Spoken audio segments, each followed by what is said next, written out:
Boa noite, doutores, doutoras, sejam muito bem-vindos a mais uma aula de Direito Processual Penal.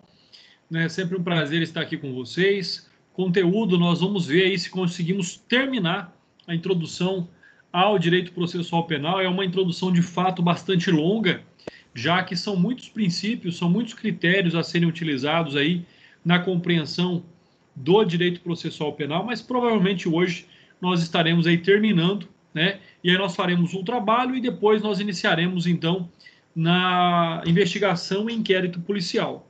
Só para confirmar, vocês me ouvem bem? Boa noite, professor André.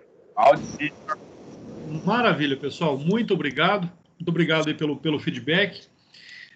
Material, seguimos com o mesmo material desde o início aí do nosso semestre, tá? Aquele material de 117 slides que era referente à introdução. Para a próxima matéria, eu reencaminho outro material para vocês. Pessoal, hoje eu corria-se o risco de eu não chegar a tempo aí de dar aula para vocês. E eu procurei, eu acho que eu não estou num grupo, ou não tenho contato dos representantes de sala. Depois, se alguém puder aí, se vocês tiverem algum grupo com os professores, ou se algum representante puder me mandar um WhatsApp, eu vou deixar novamente aqui o meu telefone aqui no chat. Deixa eu salvar, porque vai que acontece algum imprevisto, qualquer hora dessas, aí eu saio para viajar ou vou atender algum cliente atraso, para eu poder avisar vocês com antecedência, tá bom? Então, estou colocando novamente meu WhatsApp aí no chat. Se o representante de sala puder me adicionar em algum grupo ou me mandar um contato, pelo menos eu tendo um contato, já facilita aí se eu precisar dar um recado para a sala, tá bom? Então é importante aí ter essa comunicação. Eu acho que eu não estou. Eu acho que eu não tenho nenhum contato de vocês. Só para confirmar. Pessoal, dando continuidade então à nossa aula, né? Nós estamos agora aqui no slide 67 e nós vamos falar do princípio da inadmissibilidade das provas ilícitas, o princípio da inadmissibilidade das provas ilícitas, né? E aí, com certeza, esse é um tema extremamente pertinente, né? Por tudo aquilo que nós estamos vivendo aí no Brasil, pela decisão do ministro Fachin, né, em anular ali o julgamento, né, os processos da 13ª Vara lá, Federal de Curitiba, pela questão da utilização de conversas gravadas de forma ilícita. Então, é importante nós compreendermos, termos aí essa relação, né, jurídico-prática, né, ver na prática aquilo que nós estamos estudando tecnicamente, né, aqui, mais uma vez, desapegado aí de qualquer paixão política, tá bom? Independente se está certo, está errado, é uma decisão jurídica, enquanto ela não for cassada, ela é legitimada. E pelo que eu vi, hoje à tarde, na sessão de julgamento da segunda turma do STF, estava sendo confirmada aí a decisão do ministro Fachin. Bom, mas passando um pouquinho do cotidiano para aquilo que nós temos que analisar, essa inadmissibilidade das provas ilícitas, ela é garantida pela própria Constituição Federal, né? A Constituição Federal, lá no artigo 5º, lá no seu inciso 56, diz que são inadmissíveis no processo as provas obtidas por meios ilícitos. Então, hoje, por vários modos que nós temos aí, né, da obtenção de provas, é o oposto. Nós podemos utilizar todas as provas que sejam legalmente admissíveis. Logicamente que aquilo que é fruto de um crime não pode ser utilizado, não pode ser balizado como forma de acusação. Alguns doutrinadores ainda dizem que, em tese, poderia ser utilizada para a defesa do ofendido, mas nunca para a acusação. Então, nós temos aí muitas questões a serem analisadas, questões extremamente importantes, questões que têm uma relação e uma relativização extremamente importante com o direito, né? Já que a nós o que importa é a busca da verdade real, já que a nós o que importa é a busca da justiça. Então, sobre esses aspectos, de fato, não poderia aí, né, balizar o exercício da justiça ali sustentado por provas ilícitas, ou seja, né, um crime não pode sustentar aí o desejo de fazer justiça, né? Aqui os fins não justificam os meios. O artigo 157 aí do Código de Processo Penal, lembrando que nós tivemos uma reforma extremamente ampla no Código de Processo Penal no ano de 2008. Então, esta reforma do Código de Processo Penal em 2008, né, trouxe aí o artigo 157, que diz: são inadmissíveis, devendo ser desentranhadas, retiradas do processo, as provas ilícitas, assim entendidas as obtidas em violação às normas constitucionais ou legais. E aí tem o conceito do que é, de fato, uma prova ilícita, né? Aqui no parágrafo 1º, nós temos que são também inadmissíveis as provas derivadas das ilícitas, né? E aí aplicando-se a teoria da árvore dos frutos envenenados. Então, se a origem é ilícita, tudo aquilo que dela deriva também é ilícita. E aí vem o detalhe: salvo quando não evidenciado o nexo de causalidade entre uma e outra, ou quando derivadas puderem ser obtidas também, né, por uma fonte independente das primeiras, ou seja, por uma fonte ilícita. Então, não pode se for derivado, mas existe aí uma exceção que é nos trazida aqui pelo salvo. Parágrafo 2º, considera-se fonte independente aquela que por si só, seguindo os trâmites típicos e de praxe próprios da investigação ou instrução criminal, seria capaz de conduzir ao fato objeto da prova. Então, ou seja, ela pode até ter sido ali obtida, né, por meios não convencionais, mas, né, todavia, porém, se ela pudesse ser utilizada e obtida por meios lícitos, não haveria nenhum problema aí na sua utilização. Então, tem também esses critérios aí a serem analisados de acordo com a nossa observação. Já o parágrafo 2º, né, vai falar dessas fontes independentes. O parágrafo 3º diz que, preclusa a decisão de desentranhamento da prova declarada inadmissível, esta será inutilizada por decisão judicial, facultado às partes acompanhar o incidente, ou seja, aquele que declara a ilicitude aí da prova. Então, todos esses critérios devem ser aí observados, né?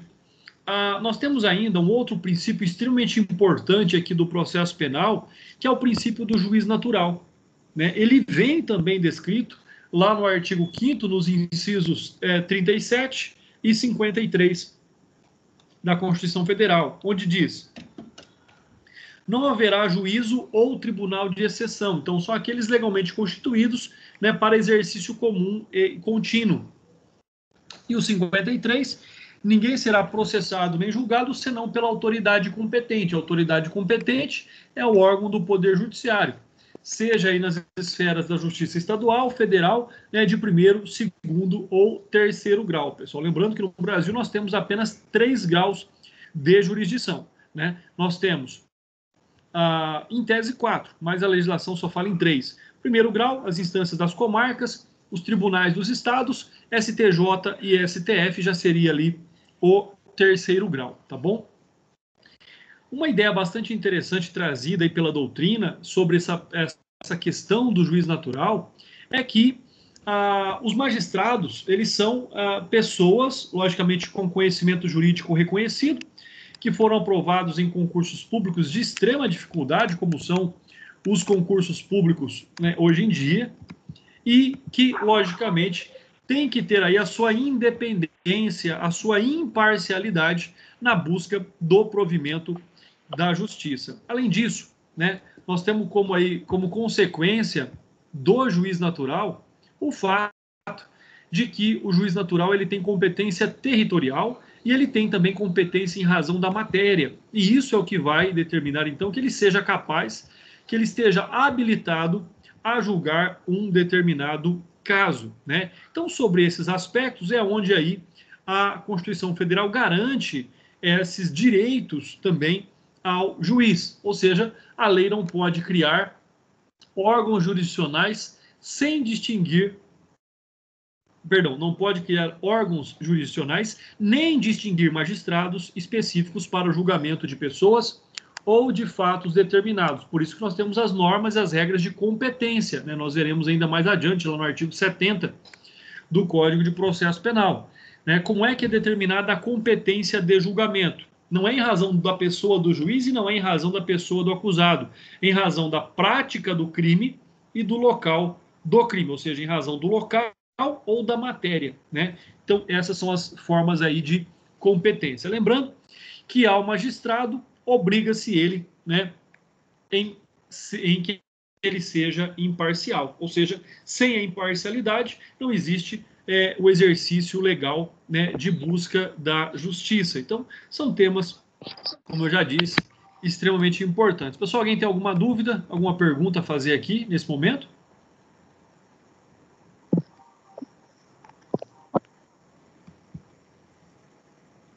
Bom. Professor. Oi, pode falar. Ah, sim. O senhor poderia repetir novamente? É porque a luz aqui em casa acabou a energia aqui, então eu perdi, tipo, uma parte bem legal do que o senhor explicou até agora. Vamos lá, doutora Bruna. E eu vi também que alguns colegas saíram, deve ter acontecido com eles também. Eu vi que tinha alguns colegas saindo, até achei que eles não estavam gostando da aula. Mas se não foi isso, eu fico mais tranquilo, tá? Não, a internet caiu aqui, Não, caiu a luz, caiu tudo. Doutora, lembra onde eu parei? Para eu poder voltar? Agora eu não lembro, professor, porque tinha aberto aqui, mais ou menos a hora que acabou. Tá, vamos fazer o seguinte, então, ó. Vou falar novamente aqui sobre as provas ilícitas, tá bom? Tá. Então, olha só, quando nós tratamos desse tema, quando nós falamos de que para que alguém seja acusado em juízo e para que alguém possa se defender em juízo, né, nós temos que estar baseados na legalidade. Né? O poder judiciário, seja ali pelo acusador, ele está diretamente ligado à legalidade, à estrita legalidade. Então, ninguém pode ser acusado, por exemplo, como acontecia no passado, em razão, por exemplo, de uma coação. A pessoa confessava porque ela tinha sido torturada. Isso é uma prova ilícita, é uma confissão obtida por meios ilícitos, por mais que ela seja ali uma confissão verdadeira. Né? Mas muitos também confessavam um crime que não cometeram, em razão dessas ilegalidades. Então, a própria Constituição Federal, ela veda, ela proíbe ali a utilização de provas ilícitas e provas derivadas de provas ilícitas. Ou seja, né, na dúvida, logicamente que vai prevalecer ali o direito do réu, né, porque na busca da justiça, nós temos que compreender que não podemos conceber um inocente ser condenado. Né? É mais justo, percebam o que eu estou dizendo, é mais justo um culpado ser inocentado, isso vai produzir um prejuízo menor para a sociedade, para a estabilidade jurídica de uma nação, do que um inocente ser condenado. O inocente ser condenado é a demonstração de que o Estado não consegue ou age de forma equivocada no intuito de condenar os indivíduos. Então, quando nós tratamos aqui das provas ilícitas, que elas são proibidas no Código de Processo Penal, tanto é uma determinação da própria Constituição Federal de 88, como ela foi inserida aí no artigo 157 do Código de Processo Penal, em razão da reforma que o Código sofreu lá em 2008. Então, isso era o que eu tinha para falar das provas ilícitas. E aí nós vamos agora, novamente, para o juiz natural. Juiz natural quer dizer o seguinte: nós não teremos um juiz específico em razão do crime cometido por uma determinada pessoa. O que nós temos aqui é o seguinte: nós temos o juiz que vai julgar casos que competem a ele, seja em razão da matéria ou seja em razão do local onde o crime foi cometido, tá? Da consumação do crime. Então, esse é o fato. Onde é que o crime se consumou? É ali, naquela comarca, que o juiz absorve a competência para julgar aquele crime. Juízes incompetentes, aqueles que não podem julgar o processo.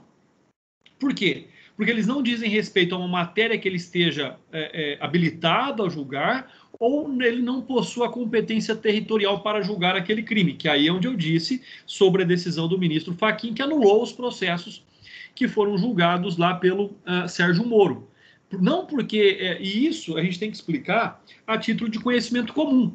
Ele não está dizendo que o Lula é inocente.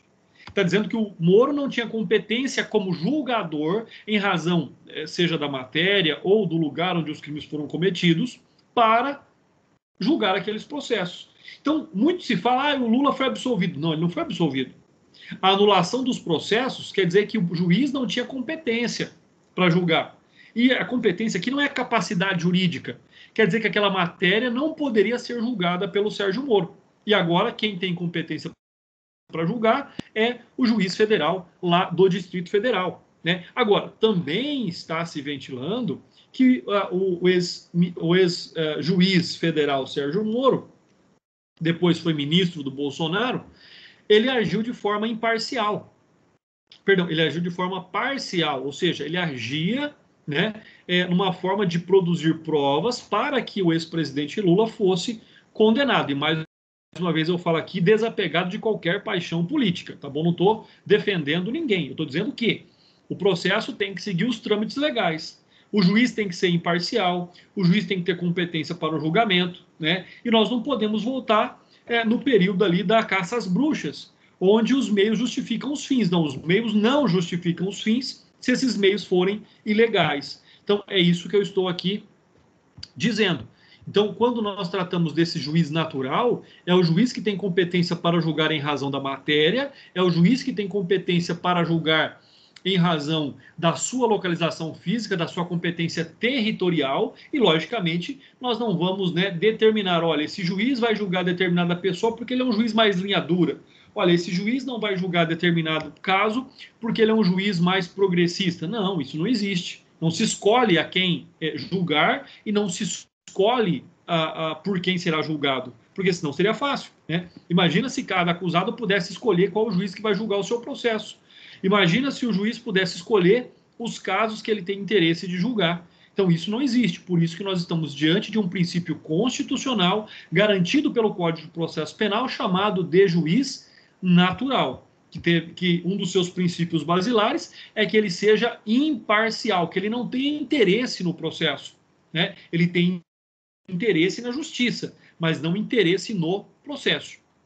E aí nós passamos, então, ao princípio da vedação à autoincriminação, né? Mais uma vez aí, né, são preceitos basilares do direito, advindos do direito romano, e também garantidos pela nossa Constituição Federal, lá no artigo 5º, inciso 63, que vai dizer o seguinte: o preso será informado de seus direitos, entre os quais o de permanecer calado, ou seja, ninguém é obrigado a produzir prova contra si mesmo.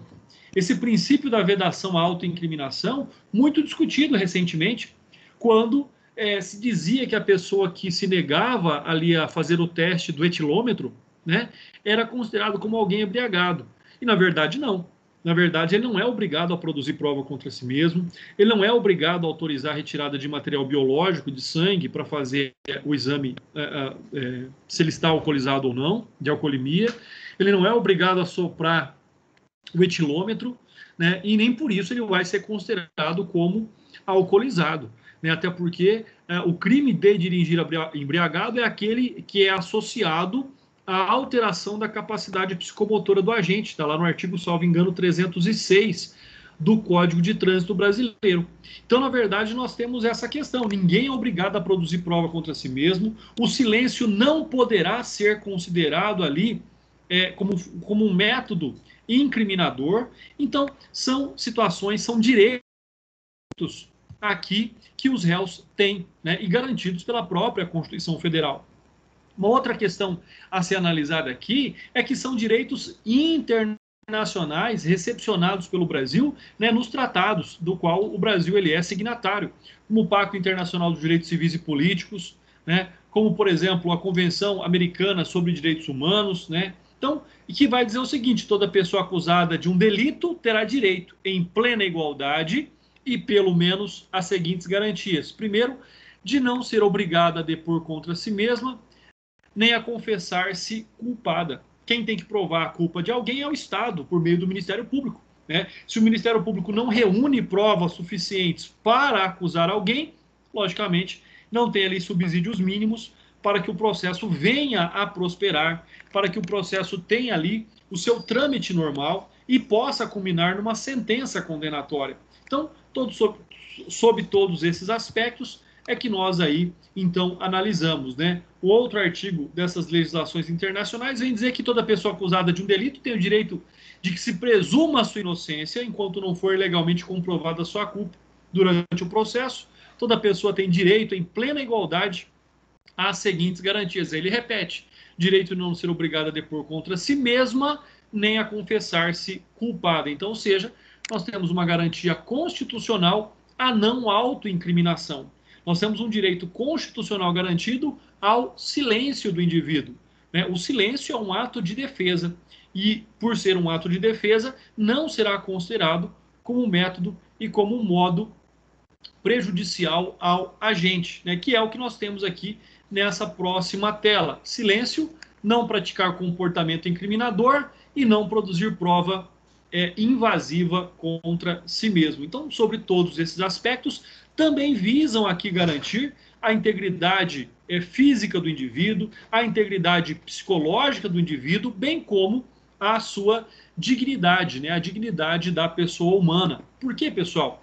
Quando nós analisamos o direito penal, nós vamos verificar que não existe nenhuma pena no Brasil que possa ser aplicada que retire do indivíduo a sua dignidade, por mais indigna que tenha sido a sua conduta, né? Então, ou seja, por pior que seja o indivíduo, por mais hediondo que seja o crime ali praticado, não existe pena no Brasil que tire dele a sua dignidade, que desfaça dele as suas características humanas, por mais que ele tenha praticado condutas subhumanas. Então, isso nós temos que ter em mente. E não sou eu que estou dizendo. Isso é a nossa própria legislação que garante aos indivíduos. Algumas pessoas concordam, outras discordam, mas é o que vale, é a aplicação da lei sobre o aspecto do direito penal.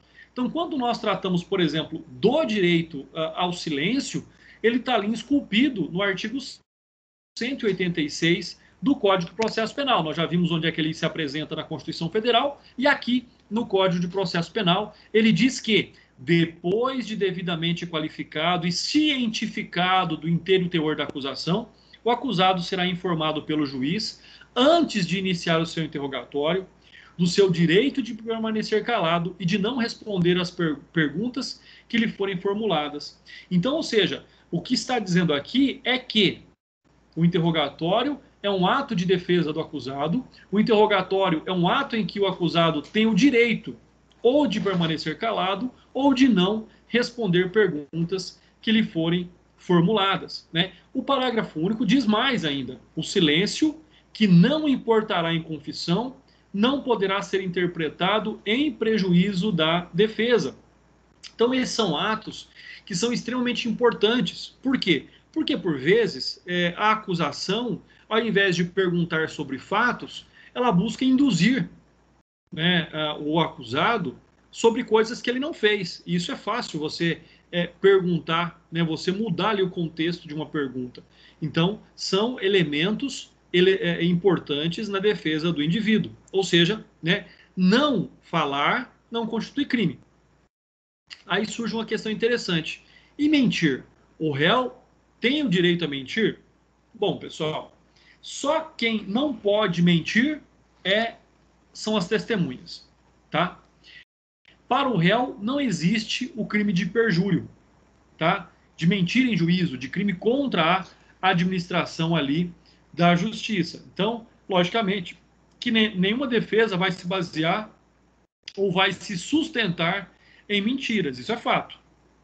Eu, como advogado criminalista, se eu não tiver o que falar, eu fico quieto, né? Mas não tem como você alegar fatos que não existiram, não tem como você sustentar fatos que não existiram. E o que se vê e o que se observa é exatamente isso, né? Tem coisas que são indefensáveis e aquilo que é indefensável não tem o que falar, é melhor ficar quieto. E neste silêncio cabe, logicamente, como eu disse, a acusação provar o fato, né? Diz aí a doutrina que mentir é um comportamento antiético e imoral, mas não pode se dizer que o Estado lhe deva assegurar. Uma coisa é não previsão de crime para determinado comportamento. Outra, bem diferente, é dizer que esse comportamento constitui um direito. Então vamos lá, vamos deixar isso bem claro. O réu não tem o direito de mentir, tá? O réu não tem o direito de mentir. Mas ele vai ser punido criminalmente por um fato típico se ele mentir? Não. Mas essa mentira é demonstrada no processo, ou seja, se ficar provado que ele mentiu, o juiz pode utilizar isso como critério subjetivo para aumentar, por exemplo, a pena base desse indivíduo, tá? Então, esse é um fato extremamente importante. Agora, se essa mentira ela gera a imputação de um crime a outra pessoa, aí isso é crime de calúnia. Aí ele vai responder por essa conduta. Então nós temos que compreender, mas para deixar claro, o réu não tem o direito a mentir. Ele tem o direito em permanecer em silêncio, mas ele não tem o direito em mentir. A mentira do réu vai ser incriminada? Não.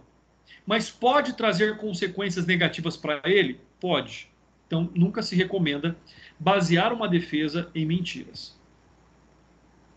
Bom, e aí, para isso, nós temos a súmula 522 do STJ, 522.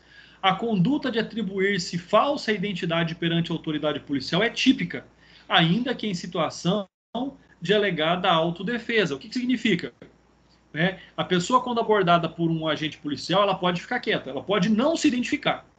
Mas se ela se identificar como outra pessoa, utilizando-se de documentos falsos, é uma conduta típica. E aí vocês podem depois dar uma olhada lá nos artigos 304, 307 e 308, salvo engano, do Código Penal, que vocês vão ver onde fala desses tipos penais. Prerrogativa de não praticar comportamento ativo incriminador. Mais uma vez, ninguém é obrigado a praticar comportamento que seja incriminado por ele. E aí o Renato brasileiro vem dizer, de acordo com a sua doutrina e embasada na jurisprudência, que não colaborar com a produção de provas sempre que essa finalidade dele tiver de exigir um comportamento ativo, algo que ele deva fazer. Então, não tem como atribuir essa responsabilidade ao indivíduo. A obrigação é da acusação. Essa outra situação, por exemplo, quando a produção de provas depender apenas da cooperação passiva ou de uma tolerância do sujeito, não há de se falar em violação. Assim como, por exemplo, o suspeito, indiciado ou réu não está obrigado a fornecer padrões vocais ali para um exame fonoaudiológico, fornecer ou elaborar material para exame grafotécnico, participar da reconstituição de um crime. Ele não é obrigado a agir deste modo.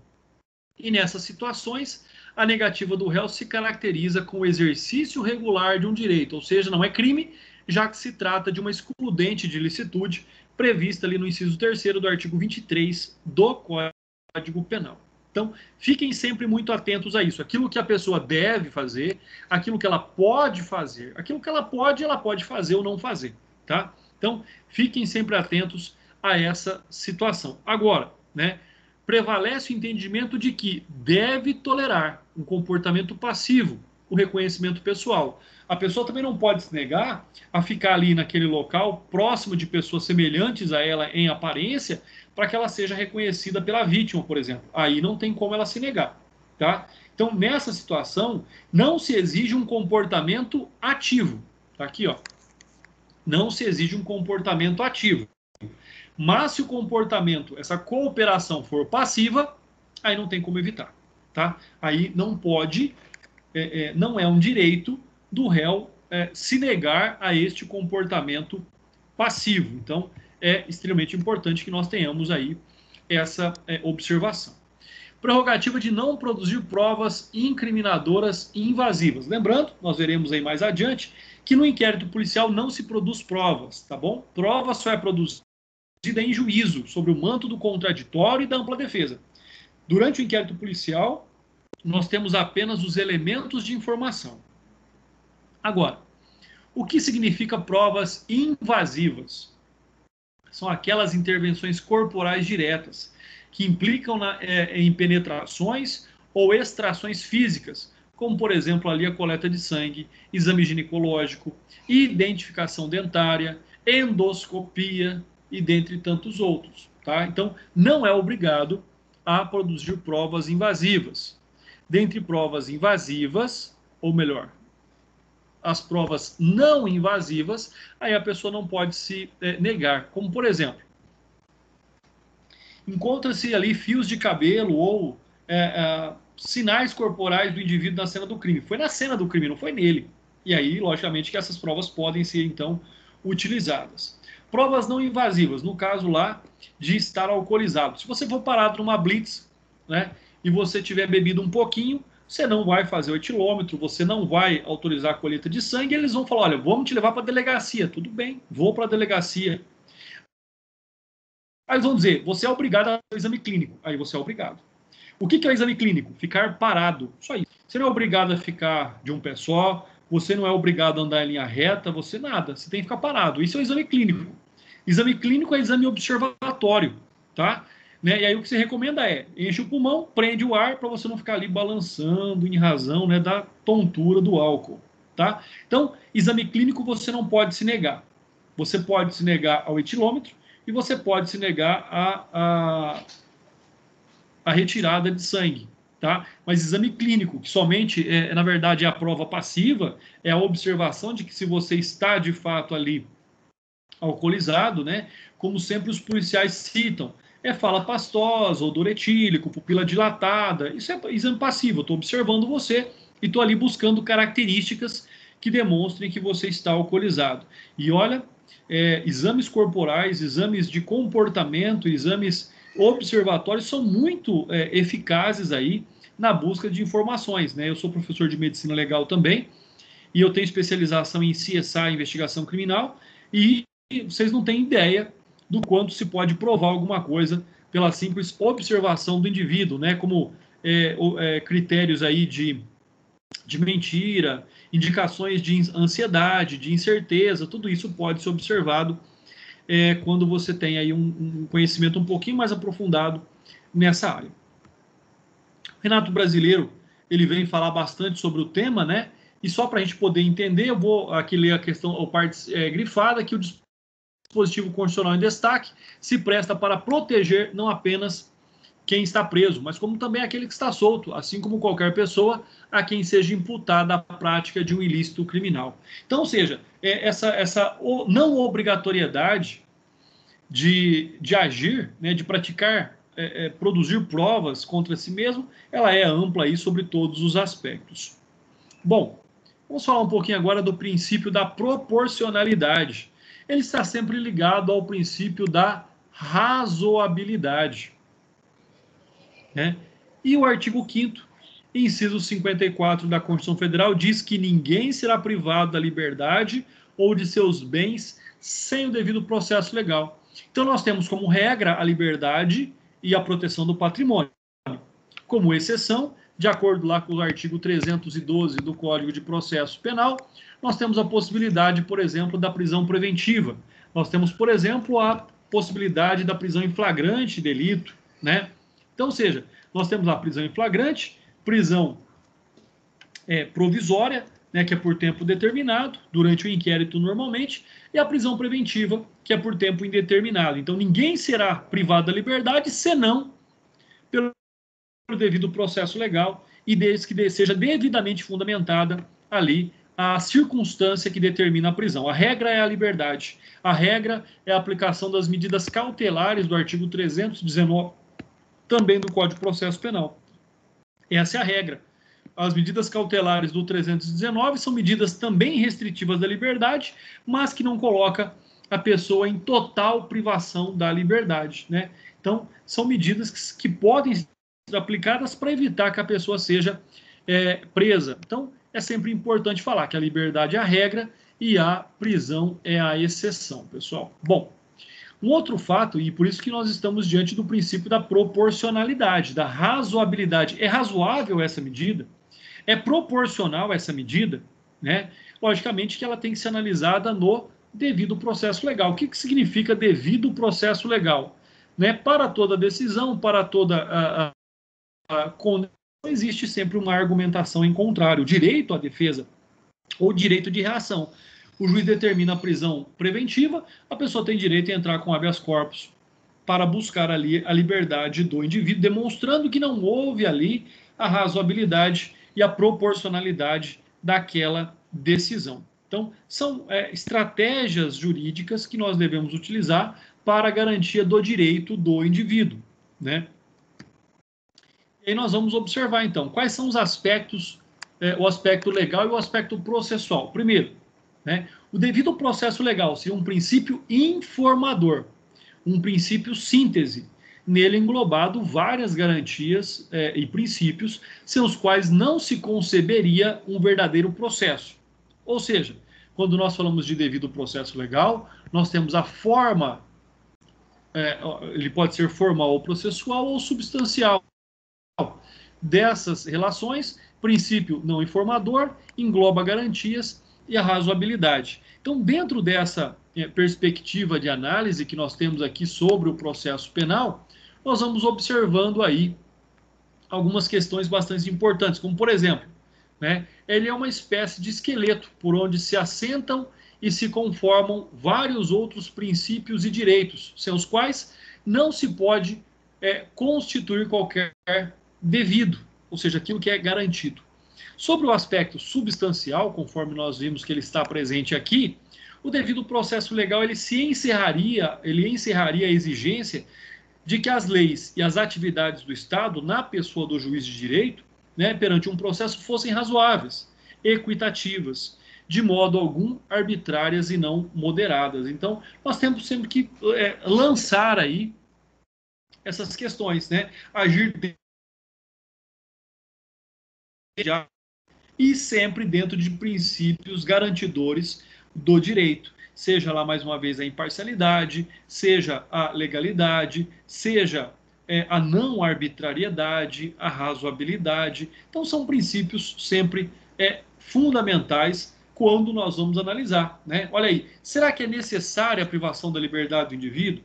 Será que é a medida mais adequada à privação da liberdade do indivíduo? Existe proporcionalidade em sentido estrito, ou seja, é equivalente o mal que ele pode causar à medida que está sendo tomada?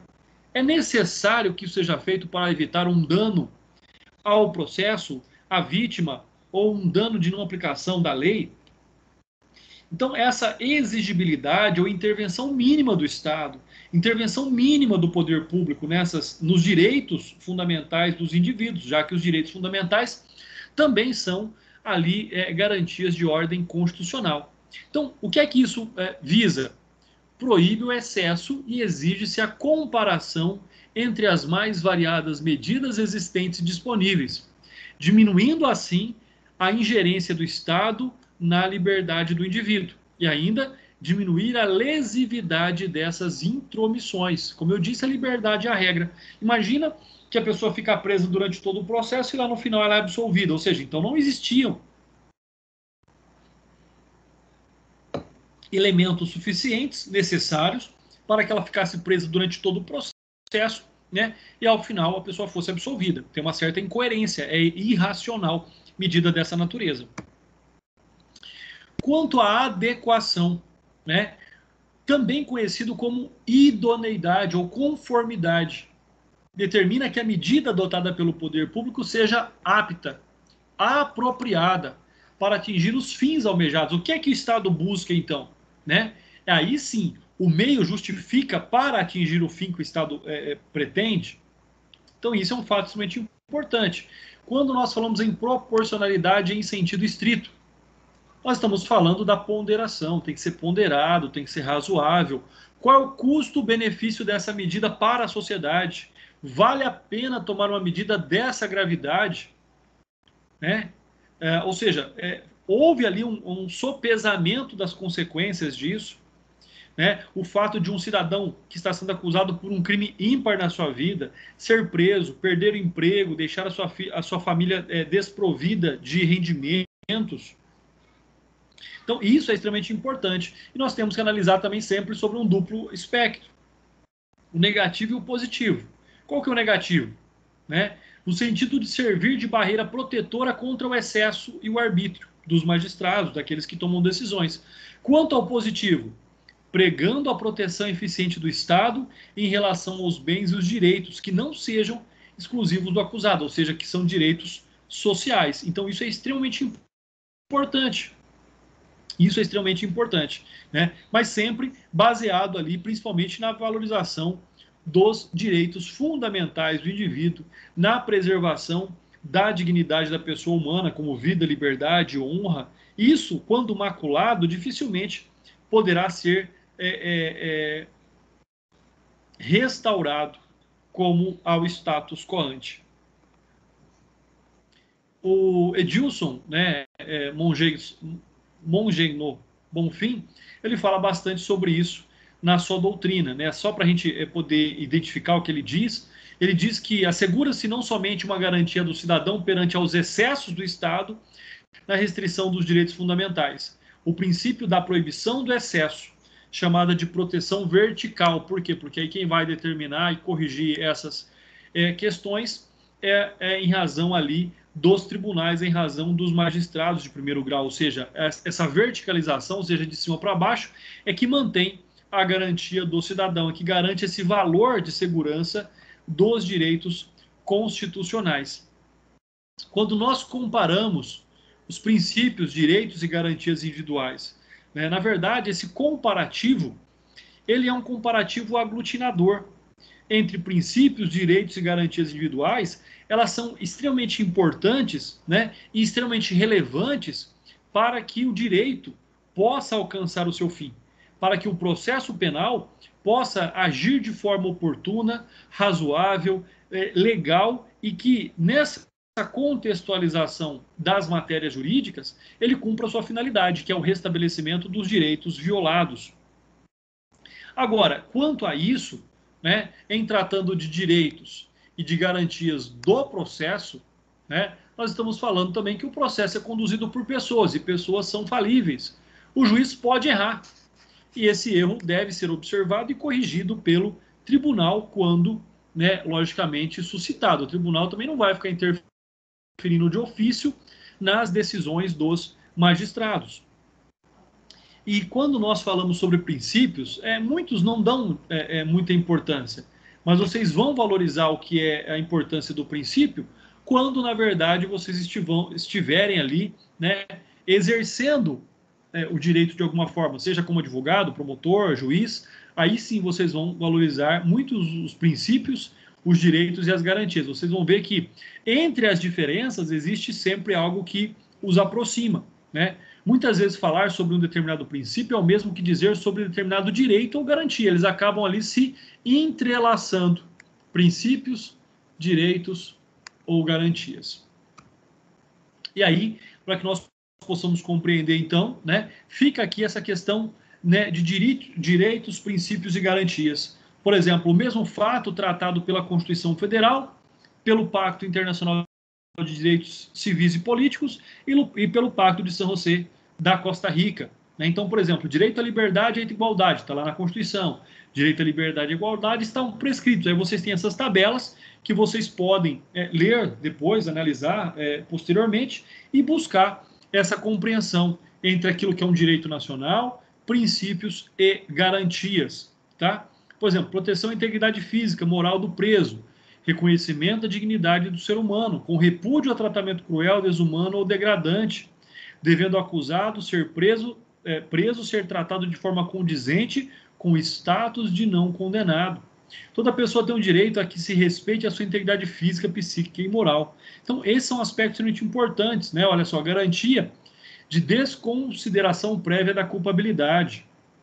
Ninguém será considerado culpado, senão, e aí importante, senão em relação a decisões transitadas em julgado, né, conforme aquela decisão ali do Supremo Tribunal Federal também, né? Ninguém será considerado culpado em segunda instância, mas somente após o trânsito em julgado. E isso vai percorrendo aí esses três estatutos, né? Essas três legislações, uma nacional e duas internacionais, sobre direitos e garantias fundamentais que são protegidos. Pessoal, não vou ficar aqui lendo todos, tá bom? Mas, por exemplo, olha, o juiz natural que nós falamos hoje, né? Ele vem falar também nessas três esferas, né? Garantia da legalidade também está sendo tratado nessas três esferas, né? Então, tudo aquilo que nós falamos hoje, vocês têm aí um quadro comparativo sobre esses temas, né? Vou passar aqui rapidamente, por exemplo, direito à assistência de um advogado, direito à assistência de um defensor. Né? Ninguém pode ser processado sem uma defesa técnica, desacompanhado de uma defesa técnica. Pelo menos não no Brasil, em alguns países até se admite. Tá? No Brasil, em um acusado sendo advogado, ele pode, e não estiver suspenso, né, estiver habilitado, ele pode se autodefender. Não se recomenda, mas isso pode acontecer. A garantia de responsável pela prisão e interrogatório, de serem identificados, garantia de serem informadas as razões da sua prisão. Às vezes não é no mesmo tema, não é no mesmo tópico, mas existe uma correlação também aí entre os temas, né? Direito do juiz natural, do juiz superior, da prisão, da garantia da prisão em flagrante ser comunicada imediatamente ao magistrado, de ser mantida a prisão de alguém quando couber, né? Ou seja, a pessoa não deve mais ficar presa. Aquele elemento justificador da prisão já não existe mais, ele deve ser solto. Olha, ele foi preso porque ele estava coagindo testemunha. Tudo bem, a testemunha foi ouvida, pode ser solto. Ele não vai mais coagir testemunha, porque essa testemunha não vai mais mudar ali sua versão ou não vai mais produzir provas em juízo, né? Direito à liberdade provisória, questão do prazo razoável da prisão. No caso do Brasil, no caso de jovens, né, acusados jovens, jovem é o maior de 18 anos, tá? No caso, se for menor de 18 anos, ele não está preso, ele tá ali numa medida protetiva. E essa medida protetiva, ela é hoje analisada no Brasil em razão do Estatuto da Criança e do Adolescente, né? Direito à indenização do Poder Judiciário em razão de erros cometidos, né? Logicamente que o fato de ser condenado e depois o tribunal decidir pela absolvição, isso não quer dizer que foi um erro, já que o juiz fundamentou de acordo com as provas dos autos. O erro, ele existe quando, de fato, o juiz julgou contrário às provas dos autos, aquilo que era aparente, aquilo que era comum.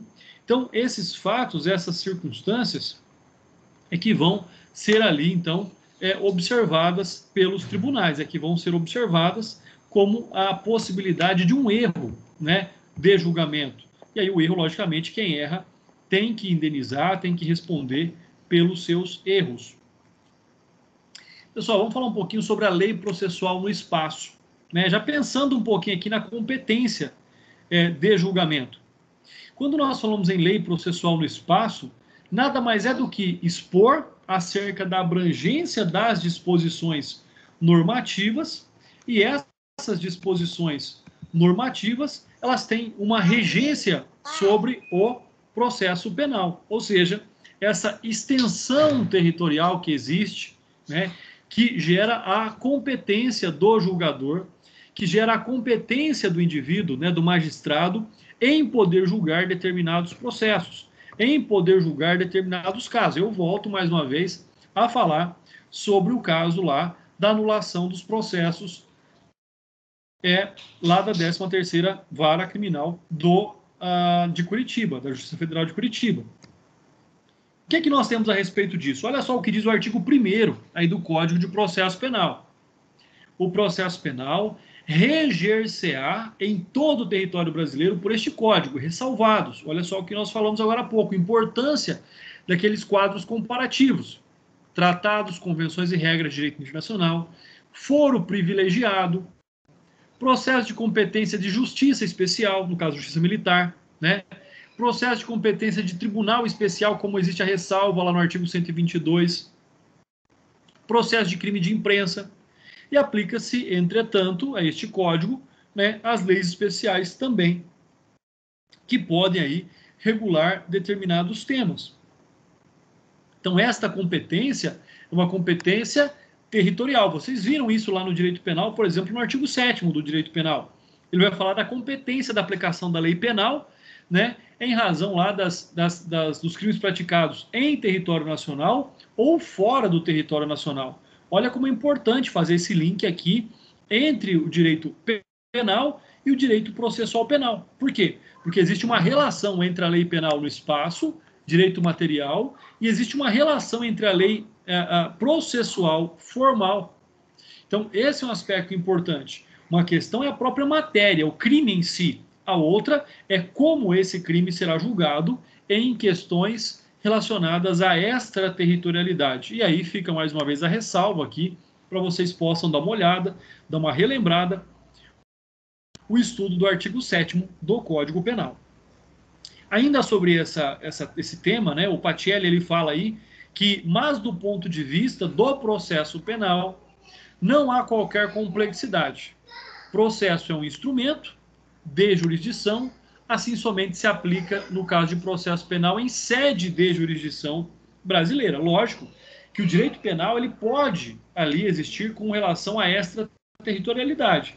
Agora, não tem como um processo ser aplicado, um processo de acordo com o Código de Processo Penal, ser aplicado fora do território nacional. Isso já não existe. Não existe essa possibilidade jurídica de que um processo brasileiro, né, possa aí, ocorrer fora do território nacional pelas mãos de quem quer que seja, senão por um, né, magistrado brasileiro dentre a estrutura do Poder Judiciário aqui do Brasil, né?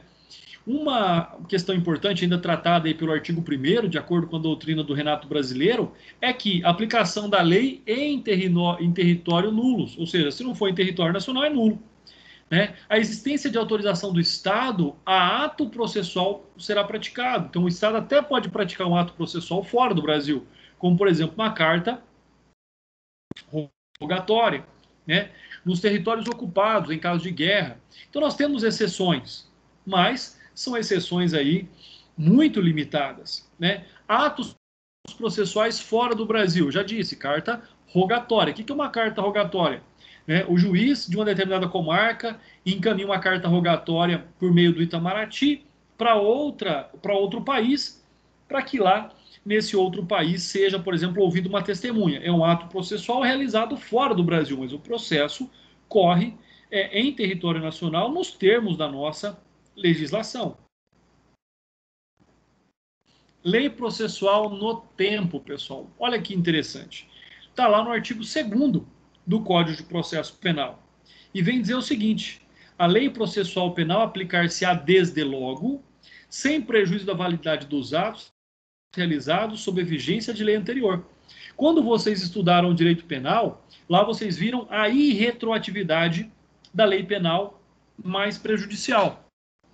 E vocês viram a retroatividade da lei penal mais benéfica. Aqui não tem isso. Tá? Aqui, se a lei processual penal mudar durante o processo, por mais que ela seja mais gravosa, não será impedida de ser aplicada. Por isso que fala, desde logo. Né? Ou seja, diz que o processo penal, se ele mudar, se amanhã vier um novo Código de Processo Penal e mudar, as novas regras serão aplicadas imediatamente a todos os processos que estão em andamento dali para frente. Ah, mas a lei processual penal anterior era mais benéfica, eu quero continuar nela. Isso não existe para o processo penal. Não é como para o processo, não é como para o direito penal. A interpretação do crime sempre será feita pela interpretação da conduta ilícita. Sempre será feita pela lei mais benéfica, pelo direito penal mais benéfico. No direito processual penal, em que falamos de procedimento, isso não se aplica. Isso não existe. Não existe essa garantia jurídica. E aí, né, nós temos aí, com relação a essa lei processual, não vai, então, retroagir, sendo ela mais benéfica ou menos benéfica ao acusado. Né? E aqui nós temos o princípio do tempus regit actum, ou seja, o ato será regido pelo seu tempo, pelo tempo em que ele acontece, pela legislação vigente ao tempo do ato a ser praticado. Então isso é algo também extremamente importante. Ou seja, os atos vindouros serão por ela disciplinados integralmente, ou seja, dali para frente aplica-se as novas regras de direito formal. Né? Não é essa a regra que nós temos lá no direito material. Lembrando, direito penal é direito material. Direito processual penal é direito formal. Não se esqueçam disso também. Além desse fato, né, eu já expliquei aí para vocês essa questão do direito formal e do direito material é direito penal, direito formal, direito processual penal. Tá? Direito processual penal se aplica imediatamente. Direito material, novatio legis impervius, ou seja, não pode ali uma lei nova, prejudicial, ser aplicada retroativamente. Então, isso não é possível. Tá? Então, nós temos sempre que estar atentos a esses detalhes, essas distinções entre o direito penal e o direito processual penal. Tem gente que acha que quando estuda um, entende os dois. Não é. Tá? É bastante diferente. É bastante importante verificar essa situação, que vem reforçada, mais uma vez, aí pela doutrina do Renato Brasileiro, pessoal. Bom, definição da natureza das normas processuais. O que é que significa isso? Que definição é essa? São definições doutrinárias. Dependendo da doutrina que você estiver estudando, você pode encontrar definições diferentes, tá bom? Essa é a doutrina que eu optei em seguir, que é a doutrina que é o Código de Processo Penal comentado do doutor Guilherme Nucci, tá? Que foi disponibilizado para vocês. Então, nós temos normas genuinamente processuais, aquelas que limitam o procedimento, os atos sequenciais ordenados. Nós temos normas materiais mistas ou híbridas, aquelas que apresentam a chamada duplicidade de conteúdo, tanto de ordem processual quanto de ordem material. Né? Quando é que isso vem acontecer? Elas têm natureza de caráter penal e de caráter processual penal. Quando, além de disciplinarem o processo e procedimento, cuidam também de institutos próprios do direito penal. Né? Como nós falamos aí da extraterritorialidade, da territorialidade, das causas excludentes de licitude, tudo isso vem, né, tratar, e do artigo 100, o artigo 120 do Código Penal também trata de normas de matéria processual, porque lá só fala de ação penal.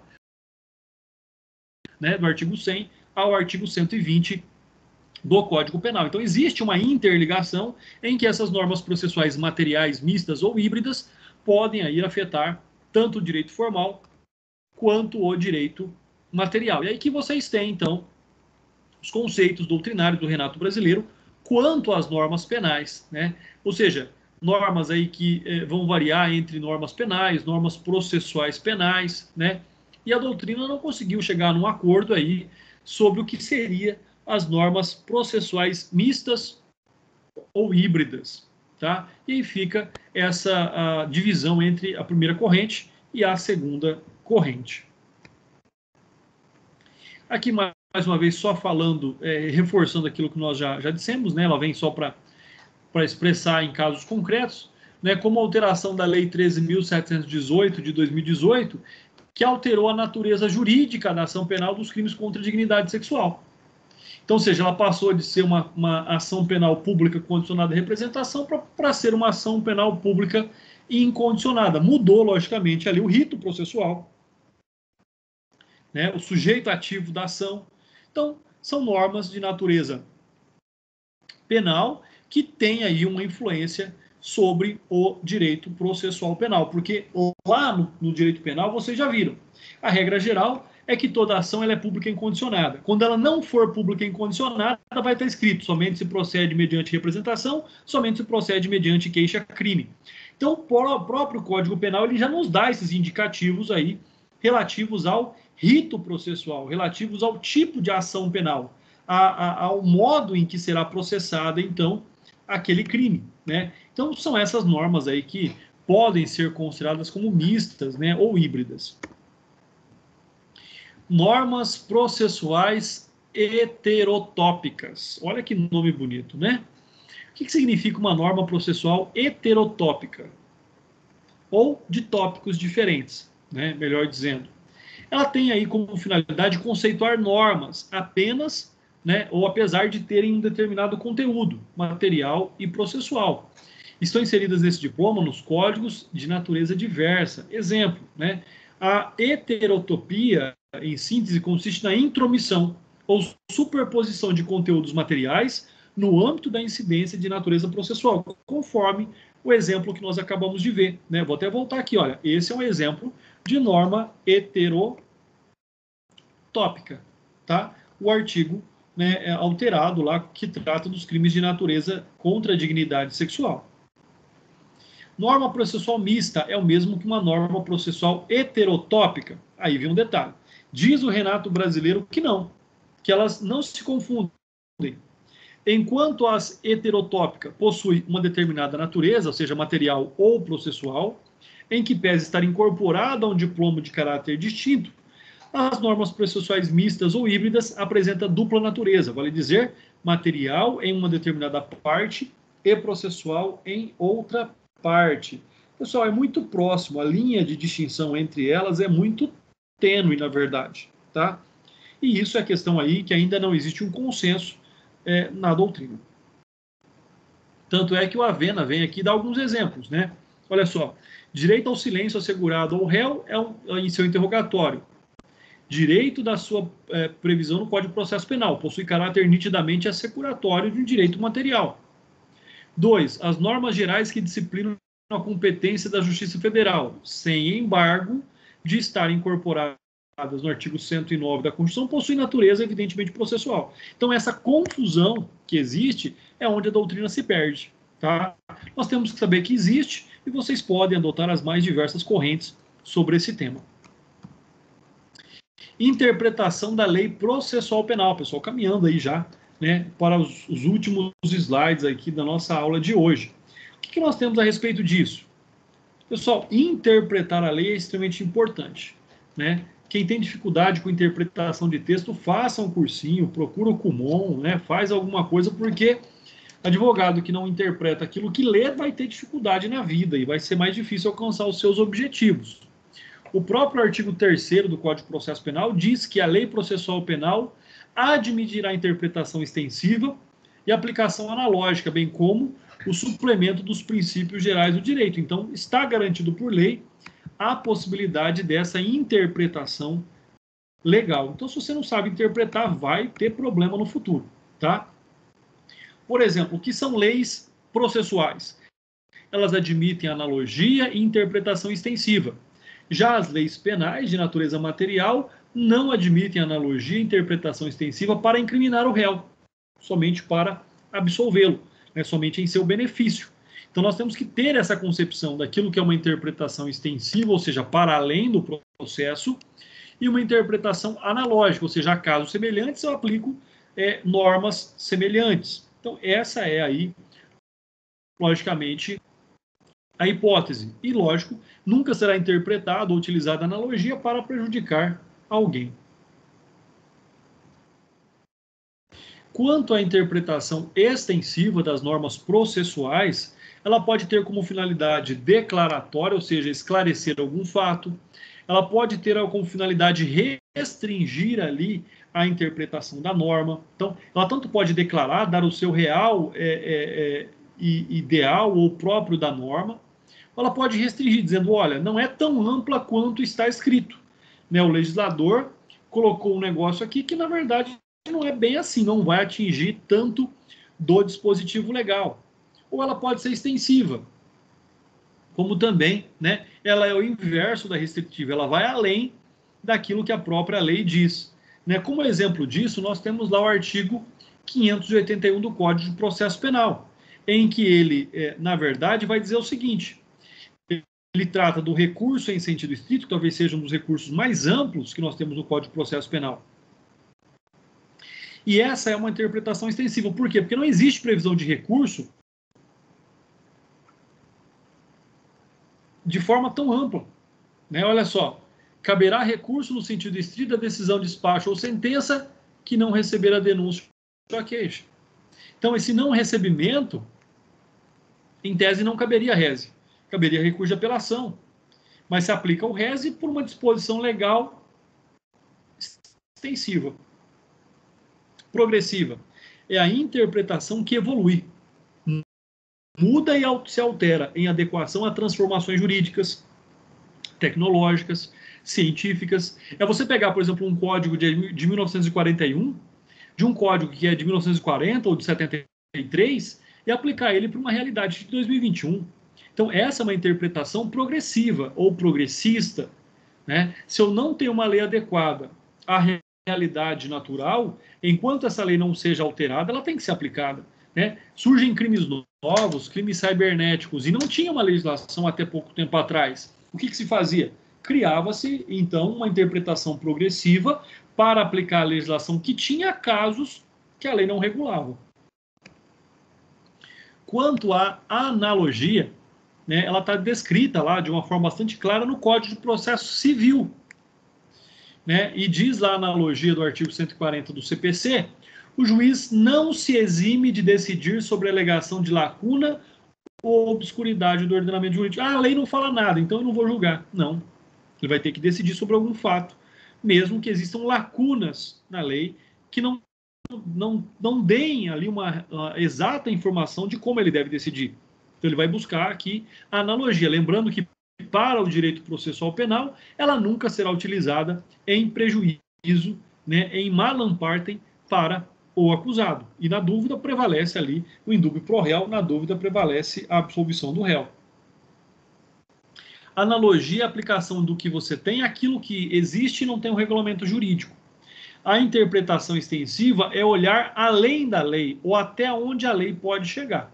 Tá? Então, essa aí é essa compreensão. Quando nós tratamos aqui da interpretação extensiva, é apenas ampliada.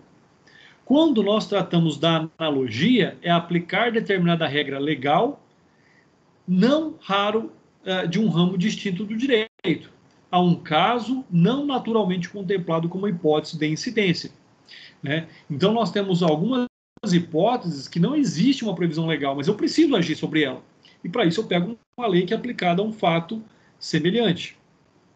Um exemplo aí de analogia no processo penal diz respeito, por exemplo, ao artigo 100.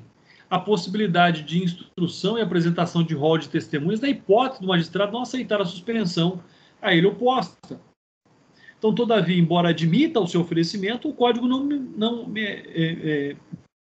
detalhes como o número máximo de testemunhas. O que eu faço? Eu pego lá o que diz o artigo 357, parágrafo 6º do CPC, e sei que lá tem 3 testemunhas no caso aqui de suspeição do juiz. O que eu faço? O processo penal também segue a mesma regra. Então, por analogia ao processo civil, em processos que vão analisar a suspeição do magistrado, lá é 3 testemunhas, o Código de Processo Penal não fala nada, usa 3 também. Então, isso é a análise analógica, a aplicação analógica de um dispositivo diferente a um caso não acobertado pela lei vigente. Então, aplica o CPC ao Código de Processo Penal, pessoal. Então, nós temos muitas regras, percebam que aqui vai depender, de fato, de uma análise bastante aprofundada de vocês. Né? Quando nós falamos em interpretação, é a forma de extração do real conteúdo da norma, admissível no processo penal exclusivamente na forma extensiva, rejeição da denúncia no caso do rese, está lá descrito no artigo 581 primeiro, rejeição do aditamento da denúncia também cabe o recurso em sentido estrito. Quando nós falamos de analogia, é forma de interpretação da norma suprindo lacunas. Não fala, a lei não fala sobre isso, como por exemplo o número de testemunhas no incidente de suspeição. Então tem que buscar isso fora em algum lugar. Inadmissível em processo penal em qualquer situação favorável ou contrária ao interesse do réu. Exceção de suspeição contra o juiz, não há número de testemunhas, conforme nós já vimos, então eu vou usar o que? O CPC. Aplica-se o artigo 407 do CPC, no caso de 3 testemunhas aqui para cada fato. Então, percebam que essa interpretação analógica ela é bastante importante. A própria norma permite e prevê expressamente a aplicação e o seu alcance. Então, não é algo também limitado. Não é algo que vai, por exemplo, ferir o princípio da legalidade. Não, não vai. Né? Não vai alterar a relação entre o direito material e o direito processual. Mas simplesmente vai criar situação para que o processo tenha viabilidade e nunca em prejuízo do réu. O parágrafo 2º do artigo 185 do Código de Processo Penal vem citar algo bastante interessante, né, sobre essa interpretação analógica. Ele diz que, excepcionalmente, o juiz, por decisão fundamentada de ofício a requerimento das partes, poderá realizar interrogatório do réu preso por sistema de videoconferência e outro recurso tecnológico de transmissão de som e imagem em tempo real, desde que a medida seja necessária atender uma das seguintes finalidades. Ele vai elencar quais são as finalidades. Então, ou seja, é também aqui uma interpretação bastante progressista, né, que ela vai adaptar uma nova realidade que nós estamos vivendo hoje em dia. As referências bibliográficas aqui para a nossa aula, né, nós utilizamos o Leonardo Barreto Monteiro Alves, o Norberto Avena, né, o Edilson Montejo Bonfim, o Rodrigo Leite Ferreira Cabral, Fernando Capês, né, e tantos outros doutrinadores aqui, que eu não vou também ficar lendo todos os doutrinadores que nós utilizamos, mas para vocês verem a importância da doutrina aqui no nosso estudo. Pessoal, sendo assim, termino aqui o nosso conteúdo teórico, me coloco à disposição aí pelo tempo de aula que ainda temos, né, para que nós possamos aí debater sobre o tema, conversar sobre o tema, responder questionamentos e dúvidas que vocês possam ter. Percebam que nós já iniciamos o estudo dos artigos do Código de Processo Penal. Então, é imprescindível que a partir da próxima aula vocês estejam aí com o Código de Processo Penal aberto, pessoal. Fiquem à vontade, liguem os microfones. Se quiserem ligar as câmeras também, fiquem à vontade. É bom que eu veja um pouquinho vocês aí em tempo real, tá bom? Quem puder, quem quiser, fique à vontade. E eu estou aqui à disposição de vocês.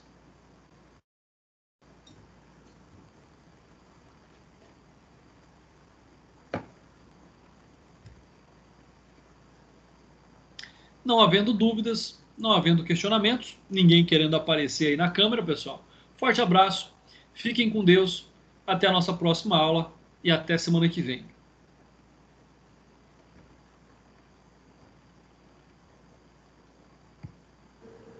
Boa noite, Maurício. Até a semana que vem. Boa noite, tudo de bom, até mais.